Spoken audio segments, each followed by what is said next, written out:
Okay, welcome back. So the next mechanism that we're going to look at is what's called metabolic stress. Okay, a couple of key words that we've got here being lactic acid and oxygen debt. So as we know, let's say we hop on the bike. We're not talking about strength training here, but you get on the bike and you work as hard as you can for a few minutes. You get that feeling of lactic acid building up in the muscles, because what you haven't done is allow the muscles to go back to full length or get any rest. So that's kind of the key words or the key concepts here when we're doing strength training. So the types of exercises are not really that important. So you can use really any exercises. So you might have used squats in the mechanical tension. That's fine, you can use squats again. It's kind of the way you load your exercises, and more so about how they're configured, and the rest is the big important parts. So we're looking here, so the reps are generally pretty high. The load is generally pretty low, so low to medium.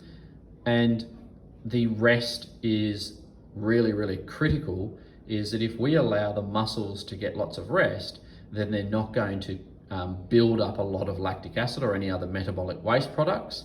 Okay? We're not really putting it into a metabolic stress state. Okay? It gets too much rest and it can recover. It's not that much of a challenge. So what I've got in there is, say, rest of 0 to 30 seconds. So you might do some set configurations like supersets. Example, you might do some weighted squats into walking lunges with no rest whatsoever. Okay? If you've experienced that type of training, you'll know the feeling is actually really challenging. And the reason for it is not because you don't have the strength at the muscle fibers. It is actually because you've built up all of this lactic acid that is wanting to stop you from continuing. You might create mini circuits or drop sets. Drop sets being something like on a bicep curl. Maybe you've got, say, 4 different bars set up and it's 10 kilos, 7.5, 5 and 2.5. And you do 10 reps of the first, then 10 reps of the second bar, 10 reps of the third, 10 reps of the fourth, without any rest, or just only the time it takes you to simply just change from one bar to the next. What you're trying to do is keep those muscles under tension, stop allowing them to lengthen out and get oxygen in. You want them to be in oxygen debt. Okay, pyramids are like going up in terms of reps, or going down in terms of reps. So it could be an inverse type ladder pyramid. But the key aspects to metabolic stress is not necessarily the exercise, but classic things can be, say, pulse squats or push-ups, barbell complexes, and things that demand the muscles to just keep working without really ever getting the recovery. Okay, so that's going to provide a lot of metabolic stress. It's going to have a lot of build-up of metabolic waste products.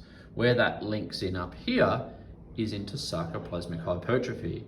So that's where you get the increase in muscle circumference, but without the increase in muscle fiber size. So that is the pump that we know it as in the gym. So you walk out feeling your muscles are bigger, and they are. If you measure them, they are.